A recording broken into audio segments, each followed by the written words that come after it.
당신이 빌딩을 소유하고 있다면, 어느 누군가가 현재 빌딩을 좋은 곳에 소유하고 계시다면 한 층만 내놓으십시오.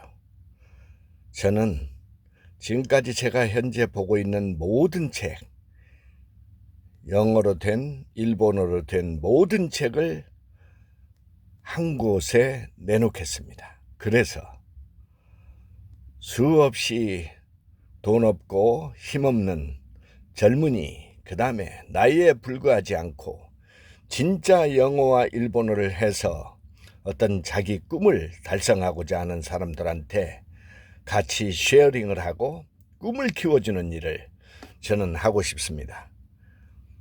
저는 그것을 달성하기 위해서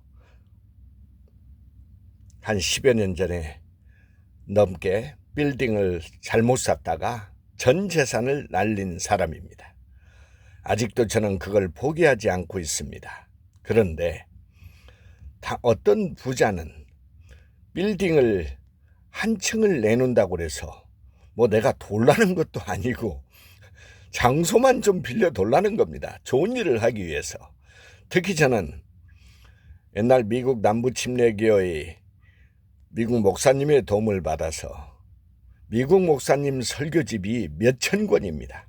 신학교에서도 우리나라 목사님들 한 권도 읽지 않은 그런 책을 저는 몇천 권을 제가 읽고 있으며, 그러면 신학생들이 와서 책을 볼 수 있을 것이고, 여러분 최근에 한번 외국 책을 주문해 보십시오. 얼마나 비싸졌는지.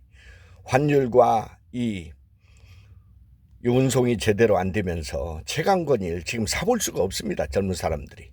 부자는 돈 많다고 안 사보고, 대통령은 술 먹느라고 책을 안 보고, 이런 나라에 우리가 살고 있기 때문에 우리 영리한 우리 젊은 세대가 책을 못 보고 있단 말입니다.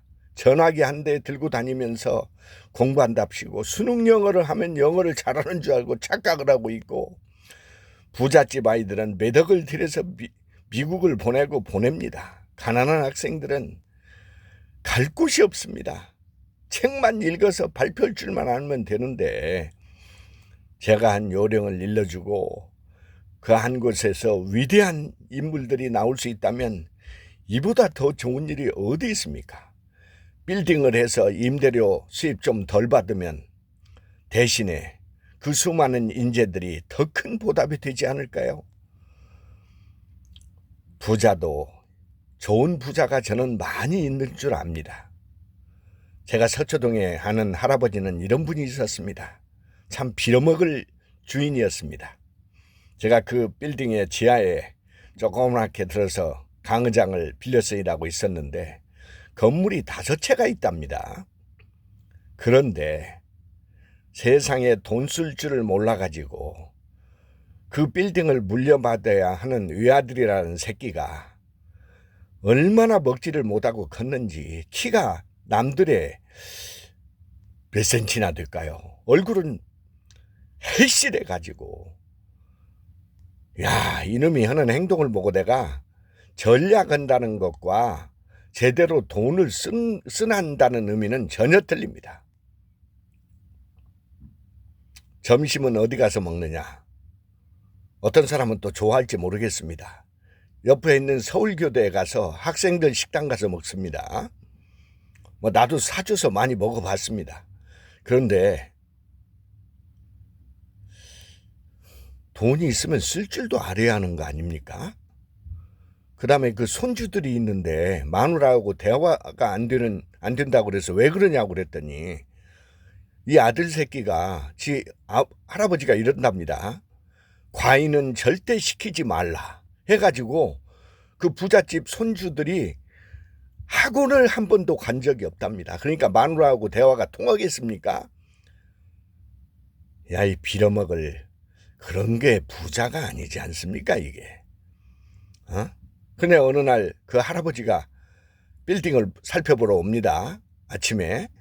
그러면 제가 제일 일찍 가니까 커피를 한 잔, 참 동네 아줌마 커피를 한 잔 딱 타죠. 못 마십니다. 왜? 당뇨가 있거든요. 당뇨가 있다는 데는 인생이 끝난 거 아닙니까?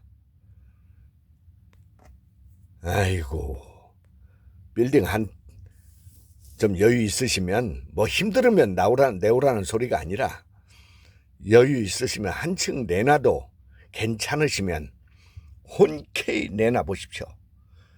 어려운 젊은이들한테 진짜 공부 좀 하고 싶어 있는 어떤 사람이든지, 저는 개인적으로 다 지도를 이미 하고 있지만 더 넓은 데에서 누구든지 좀 쉐어링을 할 수 있게, 이런 세상 아닙니까? 이게 살만한 세상 아닙니까? 저 멍청한 대통령보다 좀 이런 얘기 좀 하면서 좀 훈훈하게 새해를 좀 맞이하게 되련만, 그 하는 짓을 한번 보십시오. 저게 한 나라의 지도자인가?